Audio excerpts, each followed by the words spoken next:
north ইষ্টৰে আপোনপতি সম্প্ৰচাৰ ষ্টুডিঅ'ত মই প্ৰাঞ্জল আৰু দিল্লী বিমানবন্দৰ পালেহি জুবিন গাৰ্গৰ নশ্বৰ দেহ ছিংগাপুৰৰ পৰা অহা বিমানখন দিল্লীত অৱতৰণ কৰিছে য'ত অসমৰ মুখ্যমন্ত্ৰী হিমন্ত বিশ্ব শৰ্মা আৰু কেন্দ্ৰীয় মন্ত্ৰী পবিত্ৰ মাৰ্ঘেৰিটা আছে আৰু তেওঁলোকে তাত শ্ৰদ্ধাঞ্জলি জ্ঞাপন কৰিব তাৰ পাছত পবিত্ৰ মাৰ্ঘেৰিটা জুবিন গাৰ্গৰ নশ্বৰ দেহৰ লগত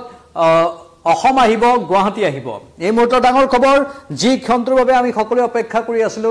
বিদেশৰ পৰা জুবিন গাৰ্গৰ নশ্বৰ দেহটো আহি পোৱাৰ সেই ক্ষণটোলৈকে আমি অপেক্ষা কৰি আছিলো আৰু অৱশেষত এই মুহূৰ্তৰ খবৰ দিল্লী বিমানবন্দৰত অৱতৰণ কৰিছে এয়াৰ ইণ্ডিয়াৰ সেই বিমানখনে যিখন বিমানত জুবিন গাৰ্গ আমাৰ হিয়াৰ আমঠু আমাৰ নায়ক আমাৰ অসমৰ ৰজা আখ্যা দিছো যেহেতু আমি সকলোৱে সেই নায়কৰ নশ্বৰ দেহটো এই মুহূৰ্তৰ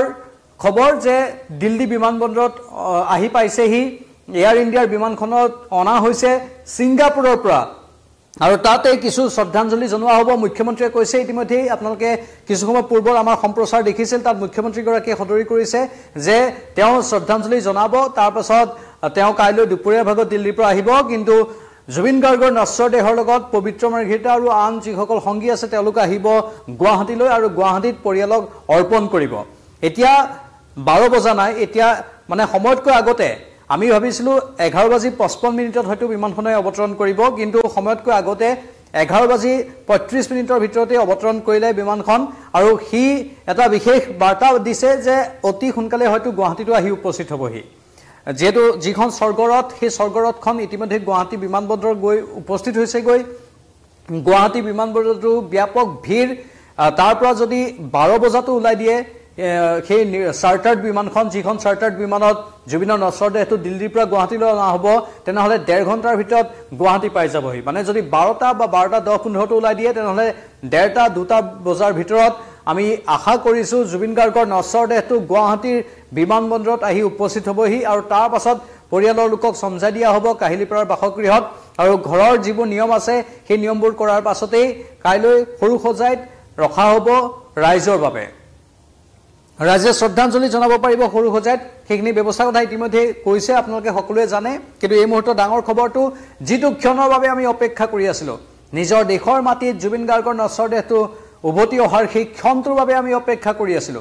বিদেশত আমাৰ মাজৰ পৰা আঁতৰি গ'ল জুবিন গাৰ্গ এক অনাহুত পৰিস্থিতিত বা ৰহস্যজনক পৰিস্থিতিত সেই পৰিস্থিতিৰ ব্যাখ্যা বিভিন্নজনে বিভিন্ন ধৰণে দি আছে তাৰ এতিয়াও বহুখিনি সদ উত্তৰ পাবলৈ বাকি আছে অসম চৰকাৰে ইতিমধ্যে কৈছে যে তদন্তটো হ'বই মুখ্যমন্ত্ৰীয়ে দিল্লীত কিছু সময় পূৰ্বে সংবাদমেল সম্বোধন কৰিছিল তাত গৰিমা শইকীয়া গাৰ্গৰ উদ্ধৃতি দি কৈছিল যে গৰিমা শইকীয়া গাৰ্গে যদিও কৈছে সিদ্ধাৰ্থ শৰ্মাৰ ওপৰত কোনো খৰ্গহস্ত নহ'বলৈ কিন্তু আইনী যিখিনি প্ৰক্ৰিয়া আছে সেইখিনি চৰকাৰৰ ফালৰ পৰা কৰিবই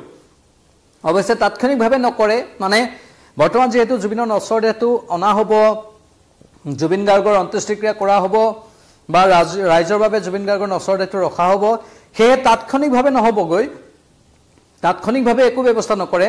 অসম চৰকাৰে বা অসম আৰক্ষীয়ে সিদ্ধাৰ্থ শৰ্মাৰ ওপৰত খুদপোছ এইখিনি সময়ত এই জটিল সময়খিনি নকৰিব কিন্তু তাৰ পাছত আইনী মেৰপেছৰ মাজত সিদ্ধাৰ্থ শৰ্মা সোমাবই লাগিব সেই কথাটো মুখ্যমন্ত্ৰীয়ে স্পষ্ট ৰূপত কৈ দিছে আৰু মুখ্যমন্ত্ৰীয়ে কৈছে যে কোনো কাৰণতে আইনী সুৰুঙাৰ পৰা কোনো বাছি যাব নোৱাৰিব সেইটো এটা স্পষ্ট বাৰ্তা দিছে আৰু লগতে কৈছে যে শ্যামকানু মহন্ত আৰু সিদ্ধাৰ্থ শৰ্মা দুয়োগৰাকীয়ে তদন্তৰ আওতাত ভালদৰে আহিব আৰু তেওঁলোকে প্ৰতিটো প্ৰশ্নৰ উত্তৰ দিব লাগিব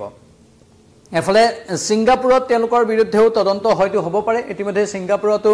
যিকেইজন জুবিন গাৰ্গৰ সৈতে সেই বিশেষ জাহাজখনত আছিল তেওঁলোকক খুদপোছ কৰা হৈছে ছিংগাপুৰ আৰক্ষীৰ দ্বাৰা তাৰ বিপৰীতে আকৌ অসমতো অসম আৰক্ষীৰ দ্বাৰা হয়তো ছিংগাপুৰত থকা একাংশ মানুহক মাতি অনাও হ'ব পাৰে তেনেধৰণৰ সম্ভাৱনা আছে কিন্তু প্ৰাথমিক ৰূপত কেৱল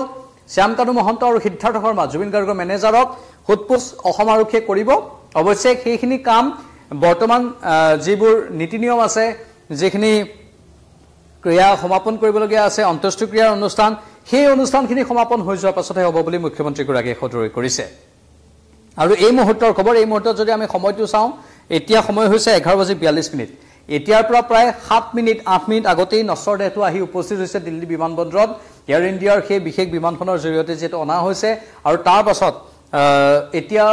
কেন্দ্ৰীয় মন্ত্ৰী পবিত্ৰ মাৰ্ঘেৰিটা আৰু অসমৰ মুখ্যমন্ত্ৰী হিমন্ত বিশ্ব শৰ্মা বিমানবন্দৰৰ ভিতৰলৈ যোৱা বুলি আমালৈ খবৰ আহিছে তেওঁলোকে তাতে পুষ্পাঞ্জলি অৰ্পণ কৰিব কিছু শ্ৰদ্ধাঞ্জলি দিয়াৰ ব্যৱস্থা কৰা হ'ব যেহেতু বিমানবন্দৰত কটকটীয়া নিৰাপত্তা থাকে সেয়ে সাধাৰণ ৰাইজে তাত হয়তো চাব নোৱাৰিব বা সাধাৰণ ৰাইজৰ শ্ৰদ্ধাঞ্জলি ব্যৱস্থা তাত কৰা হোৱা নাই মানে প্ৰবাসী দিল্লীবাসীও বহুত অপেক্ষা কৰিছিল যিসকল দিল্লীত থকা অসমীয়া ব্যক্তি আছে তেওঁলোকেও আবেগিক হৈ পৰিছো এই মুহূৰ্তত আমি আসলতে এই কথাখিনি বৰ্ণনা কৰিবলৈ যাওঁতে কাৰণ আমাৰ নায়কজন আহিছে আমি আমাৰ নায়কজনৰ দেহটো কফিনত আহিছে আমাৰ নায়কজনৰ দেহটো সুশৰীৰে অহা নাই সুশৰীৰে অসমৰ গুৱাহাটীৰ পৰা গৈছিল ছিংগাপুৰলৈ তেওঁ লৈ যোৱা হৈছিল বুলি বহুতে কৈছে যাওঁ বুলি তেওঁ যোৱা নাছিল জুবিনৰ বহুকেইগৰাকী সহযোগীয়ে কৈছে যে এইবাৰ জুবিনৰ বৰতে যাবলৈ মন নাছিল কিন্তু তেওঁক জোৰ কৰি লৈ যোৱা হ'ল বাকি সেইবোৰ যি নহওক এইবোৰ পৰৱৰ্তী সময়ত আৰক্ষীয়ে চাব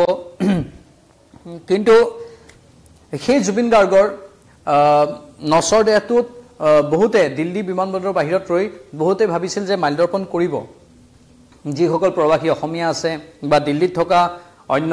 ভাষাৰ যিসকল তেওঁৰ অনুগামী আছে তেওঁলোকে আশা কৰিছিল কিন্তু সেইটো হ'ব নোৱাৰে সম্ভৱ নহয় কাৰণ তাৎক্ষণিকভাৱে যেহেতু অসমলৈ অনা হ'ব বা অনাৰ ব্যৱস্থা কৰা হ'ব কাৰণ কফিনত বৰ বেছি সময় এনেধৰণে ৰাখি থ'ব নোৱাৰি এক বাতানুকূল পৰিৱেশৰ প্ৰয়োজন হয় আৰু সেই বাতানুকূল পৰিৱেশৰ প্ৰয়োজনৰ বাবে খুব কম সময়ৰ বাবে অসমৰ মুখ্যমন্ত্ৰী আৰু কেন্দ্ৰীয় মন্ত্ৰী পবিত্ৰ মাৰ্ঘেৰিটাই সেই পুষ্পাঞ্জলি অৰ্পণৰ কাৰ্যসূচীখিনি তাত গ্ৰহণ কৰিব মুখ্যমন্ত্ৰীগৰাকী কাইলৈ দুপৰীয়া ভাগত দিল্লীৰ পৰা আহিম বুলি কৈছে কিন্তু নিশাৰ ভাগতেই কেন্দ্ৰীয় মন্ত্ৰী পবিত্ৰ মাৰ্ঘেৰিটা জুবিন গাৰ্গৰ নচৰ দেহটোৰ লগত একেলগে গুৱাহাটীলৈ আহিব বুলি সতৰি কৰিছে আৰু গুৱাহাটীত আহি পাওঁতে আমি কৈছোঁ সময়টো যে যদিও কিছু সেই এয়াৰ ইণ্ডিয়াৰ বিমানখনৰ পৰা চাৰ্টাৰ্ড বিমানখনলৈ অনালৈ নচৰ দেহটো অলপ সময় লাগিব সেইখিনি গোটেই নীতি নিয়ম ৰূপত কৰা হয় কাগজ পত্ৰৰ কথাও থাকে সেইখিনি কৰোঁতে অলপ সময় লাগিব আধা ঘণ্টা সময়টো লাগিবই সেয়েহে আমি ভাবি লৈছোঁ 12:15 বা 12:30 ভিতৰত হয়তো সেই চাৰ্টাৰ্ড বিমানখনে দিল্লীৰ পৰা উৰা মাৰিব আৰু দিল্লীৰ পৰা উৰা মৰাৰ পাছত 2 বজাৰ ভিতৰত বা 2:30 বজাৰ ভিতৰত নচৰ দেহটো গুৱাহাটীৰ বৰঝাৰ বিমানবন্দৰত উপস্থিত হ'ব বুলি আমি আশা কৰিছোঁ আৰু তাৰ পাছত হয়তো নচৰ দেহটো বৰঝাৰৰ পৰা কাহিলীৰ পৰা ঘৰলৈ আহোঁতে বৰ বেছি সময় নালাগিব এতিয়াও কিন্তু ৰাস্তাত কেৱল মানুহ আৰু মানুহ বৰঝাৰ বিমানবন্দৰত বহু মানুহৰ সমাগম হোৱা বুলি আমাৰ সাংবাদিকে খবৰ দিছে বৰঝাৰ বিমানবন্দৰৰ বাহিৰত বহু লোকৰ ভিৰ গোটেই ৰাস্তাটোত আজৰাৰ সেই পথছোৱাটো বহু লোকৰ ভিৰ হোৱা বুলি আমালৈ খবৰ আহিছে মানে গোটেই পথছোৱাত এই পথছোৱাত বহু হাজাৰ হাজাৰ লোকৰ সমাগম হৈছে আৰু কিছু তথ্য মোৰ সতীৰ্থ পলাক্ষীয়ে দিছে পলাক্ষীৰ তথ্যখিনি হৈছে কাইলৈ দেওবাৰে সৰুসজাইত ৰখা হ'ব জুবিন গাৰ্গ সেইখিনি আমি কৈছোঁৱেই বাৰু অৰ্জুন ভোগেশ্বৰ বৰুৱা ক্ৰীড়া প্ৰকল্পত জুবিন গাৰ্গক জনাব পাৰিব শেষ শ্ৰদ্ধাঞ্জলি সেইখিনিও আমি আমাৰ ধাৰাবাহিক সম্প্ৰচাৰৰ জৰিয়তে বৰ্ণনা কৰিয়ে আছোঁ ৰাজহুৱা শ্ৰদ্ধাঞ্জলি অনুষ্ঠান সন্দৰ্ভত জিলা আয়ুক্ত আৰু যান-বাহন শাখাই সংবাদমেলো আজি সম্বোধন কৰিছে সৰুসজাইৰ অৰ্জুন ভোগেশ্বৰ বৰুৱা ক্ৰীড়া প্ৰকল্পত শ্ৰদ্ধাঞ্জলি অনুষ্ঠানৰ এই ব্যৱস্থা কৰা হৈছে দেওবাৰে পুৱাৰে পৰা সৰুসজাইতে হ'ব শ্ৰদ্ধাঞ্জলি অনুষ্ঠান সেই কথা ইতিমধ্যে অসমৰ ৰাইজে জানে আৰু কমাৰ্চিয়েল বাহনৰ বাহিৰে ব্যক্তিগত বাহনবোৰৰ ৰখোৱাৰ ব্যৱস্থা কৰা হৈছে অৱশ্যে যিসকল আগতীয়াকৈ আহে তেওঁলোকে আগতীয়াকৈ বাহন ৰখোৱাৰ এটা সুদৃঢ় স্থান পাব কিন্তু পলম কৰিলে ভিৰ বাঢ়ি যাব সেয়েহে বাহন পাৰ্কিঙৰ কিছু অসুবিধা হ'ব পাৰে কিন্তু সৰুসজাই ষ্টেডিয়ামৰ ভিতৰলৈ সোমাই যোৱা সেই পথছোৱা তালৈ বাহন নিব নোৱাৰিব মানে ৰাষ্ট্ৰীয় ঘাইপথৰ কাষতে বাহনবোৰ ৰখাই ৰখাই যাব লাগিব আৰু বহুকেইখন বাণিজ্যিক বাহনৰ চলাচলৰ ক্ষেত্ৰত বাধা আৰোপ কৰা হৈছে ট্ৰাকবোৰৰ চলাচলৰ ক্ষেত্ৰত বাধা আৰোপ কৰা হৈছে সেইখিনি আমি পূৰ্বৰ সম্প্ৰচাৰত আপোনালোকৰ সন্মুখত উল্লেখো কৰিছিলোঁ তাৰ বাহিৰে আন কি খবৰ আছে 12:20 এই মুহূৰ্তৰ আন এক খবৰ আহিছে এই মুহূৰ্তৰ খবৰটো হৈছে যে 12:20 গুৱাহাটী অভিমুখে উৰিব জুবিন গাৰ্গৰ চাৰ্টাৰ্ড বিমানখন মানে জুবিন গাৰ্গক লৈ যিখন চাৰ্টাৰ্ড বিমান আহিব সেইখন 12:20 গুৱাহাটী অভিমুখে উৰা মাৰিব বুলি এই মুহূৰ্তত খবৰ আহিছে যদিও এয়াৰ ইণ্ডিয়াৰ সেই বিমানখন ছিংগাপুৰৰ পৰা আহি দিল্লী বিমানবন্দৰত অৱতৰণ কৰিলে কিন্তু দিল্লী বিমানবন্দৰৰ পৰা গুৱাহাটীলৈ উৰিব 12:20 যিটো মই ক'লোঁ যে কিছু ফৰ্মেলিটিজ তাত থাকিব এখন বিদেশৰ পৰা অহা বিমান আৰু বিদেশৰ মাটিৰ পৰা যদিও ভাৰতীয় নাগৰিক বিদেশৰ মাটিৰ পৰা যেহেতু সেই নচৰ দেহটো আহিছে সেয়ে কিছু কাগজ পত্ৰৰ কাম কাজ থাকিব সেইখিনি অৱশ্যে বিদেশ মন্ত্ৰালয়ে সকলো কৰি থৈ দিছে কিন্তু তাৰ পাছতো নচৰ দেহটো এখন বিমানৰ পৰা আন এখন বিমানলৈ নিবলৈ বহুখিনি সাৱধানতা অৱলম্বন কৰিব লগা হয় খৰখেদা কৰিব নোৱাৰে তাত সেয়ে সেইখিনি সাৱধানতা অৱলম্বন কৰিয়েই জুবিন গাৰ্গৰ নচৰ দেহটো এয়াৰ ইণ্ডিয়াৰ সেই আন্তঃৰাষ্ট্ৰীয় বিমানখনৰ পৰা নিৰ্দিষ্ট চাৰ্টাৰ্ড বিমানখনলৈ নিয়া হ'ব তাত অলপ সময় লাগিব প্ৰায় 1 ঘণ্টাতকৈ অলপ কম সময় লাগিব মানে এতিয়াৰ পৰা আৰু বৰ বেছি সময় হয়তো নাই 40 মিনিট সময় আছে এতিয়াৰ পৰা কিন্তু বিমানখন অৱতৰণ কৰাৰ পৰা প্ৰায় 1 ঘণ্টা সময় লাগিব হেহে 12:20 সেই বিমানখনে আশা কৰা ধৰণে উৰা মাৰিব বুলি আমি ভাবি লৈছো আৰু 12:20 যদি উৰা মাৰে 2 বজা বা 2:30 বজাৰ ভিতৰতেই গুৱাহাটী বিমানবন্দৰত অৱতৰণ কৰিব আৰু তাৰ পাছতেই পৰিয়ালৰ লোকৰ বাবে নচৰ দেহটো লৈ যোৱা হ'ব কিন্তু আমি কৈছো ইতিমধ্যে আপোনালোকক যে বৰঝাৰ বিমানবন্দৰৰ বাহিৰত বহু লোকৰ ভিৰ হাজাৰ হাজাৰ লোকৰ ভিৰ হৈছে হাজাৰ হাজাৰ লোকৰ ভিৰ সমগ্ৰ পথছোৱাটো বহু লোকৰ ভিৰ আৰু যিখন স্বৰ্গৰথ সেই স্বৰ্গৰথখন সাজু কৰি লৈ যোৱা হৈছে ফুলেৰে সাজু কৰা হৈছে আৰু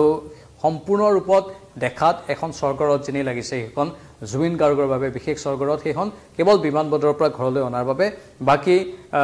তেওঁৰ অন্ত্যেষ্টিক্ৰিয়াৰ বাবে যিখন ৰথৰ ব্যৱস্থা কৰা হ'ব হয়তো সেইখন পৃথক হ'ব পাৰে সেইখন অন্য এখন স্বৰ্গৰথ হ'ব পাৰে তেওঁৰ অনুৰাগীসকলে হয়তো অন্য ধৰণে বিচাৰিব সেইটো বা পৰিয়ালৰ লোকসকলে হয়তো অন্য ধৰণে বিচাৰিব কিন্তু প্ৰাথমিকভাৱে বৰঝা বিমানবন্দৰৰ পৰা কাহিলীৰ পৰা ঘৰলৈ আনিবলৈ এখন এম্বুলেন্সক স্বৰ্গৰথৰ ৰূপ দিয়া হৈছে 102 যি এম্বুলেন্স আছে সেইখনকে স্বৰ্গৰথৰ ৰূপ দিয়া হৈছে দেখাত কিন্তু এম্বুলেন্সে নালাগে সেইখন সম্পূৰ্ণৰূপে পুষ্প সজ্জিত কৰি দিয়া হৈছে ফুলেৰে সজাই দিয়া হৈছে আৰু সেই এম্বুলেন্সখনতে বা স্বৰ্গৰথখনতে জুবিন গাৰ্গৰ নশ্বৰ দেহটো কাহিলীৰ পৰা ঘৰলৈ অনা হ'ব এটো হ'ল এই মুহূৰ্তৰ খবৰ আৰু এই মুহূৰ্তৰ শেহতীয়া আপডেটটোৱে হৈছে যে 12:20 দিল্লীৰ পৰা উৰা মাৰিব জুবিন গাৰ্গক কঢ়িয়াই অনা সেই চাৰ্টাৰ্ড বিমানখন আৰু তাৰ পাছত 1.5 ঘণ্টা 2 ঘণ্টাৰ ভিতৰত গুৱাহাটীৰ বৰঝাৰ বিমানবন্দৰত আহি উপস্থিত হ'ব আমি অধিক আগ্ৰহেৰে অপেক্ষা কৰি আছো সেই ক্ষণটোৰ বাবে আমাৰ মৰমৰ শিল্পীজন প্ৰাণৰ শিল্পীজন আমাৰ নায়কজন তেওঁৰ আমি সুখৰিৰে এতিয়া তেওঁক দেখা নাপাম তেওঁক কেৱল আমি নশ্বৰ দেহতহে দেখা পাম তেওঁৰ কফিনত অহা ৰূপটোহে আমি দেখা পাম যিটো অতি বেদনাদায়ক আমাৰ বাবে শোক বিপল হৈছো আমি এইখিনি কথা আপোনালোকৰ ওপৰত এনেধৰণে বৰ্ণনা কৰিবলগীয়া হৈছে এইখিনি কথা এনেধৰণে আমি উপস্থাপন কৰিবলগীয়া হৈছে আমাৰ মাত বহু সময়ত হেৰাই গৈছে কালিৰে পৰা আমি বাৰে বাৰে ঠুকাঠুকি মাতেৰে আমাৰ সম্প্ৰচাৰবোৰ কৰিবলগীয়া হৈছে আমাৰ শব্দ নোহোৱা হৈ গৈছে আমাৰ ভাষা নোহোৱা হৈ গৈছে আমাৰ প্ৰিয় শিল্পীজনক হেৰুৱাই এই কঠিন সময়খিনিত আমি আমাৰ প্ৰিয় শিল্পীজনক এনেধৰণে দেখা পাম যিটো আমি কেতিয়াও কল্পনাও কৰা নাছিলো যিটো আমি বিচৰা নাছিলো যিটো আমি কেতিয়াও আশা কৰা নাছিলো কিন্তু সেইটোৱেই এতিয়া হ'ব হেয়াই আমি দেখিম বা তেনেধৰণে আমি দেখিম জুবিন গাৰ্গক আৰু কি কম ক'বলৈ বহুত কথা আছে কিন্তু স্বাভাৱিকতে বহু কথা আহিব এতিয়া তদন্তৰ কথাও পৰৱৰ্তী সময়ত আহিব আমি ইতিমধ্যে কৈছো মুখ্যমন্ত্ৰীয়ে দিল্লীত কিছু সময় পূৰ্বে সদৰি কৰিছিল সেইখিনি কথা আমাৰ সাংবাদিকেও সুধিছিল যে সকলো নিয়ন্ত্ৰিতভাৱে হোক সেইটোৰ ওপৰত মুখ্যমন্ত্ৰীয়ে গুৰুত্ব দিবলৈ সকলোকে অনুৰোধ জনাইছে কোনো লোকক অধিক উত্তেজিত হ'ব মানা কৰিছে কাৰণ জুবিন সৰ্বহাৰাৰ সাধাৰণজনৰ শিল্পী আছিল প্ৰতিজন লোকৰ শিল্পী আছিল সেই প্ৰতিজন লোকৰ শিল্পীক আমি শ্ৰদ্ধাৰে বিদায় দিয়াটো আমাৰ বাবে প্ৰয়োজন আকৌ আহিম লাইভত চাই থাকক নিউজ 18 অসম নৰ্থ ইষ্ট নমস্কাৰ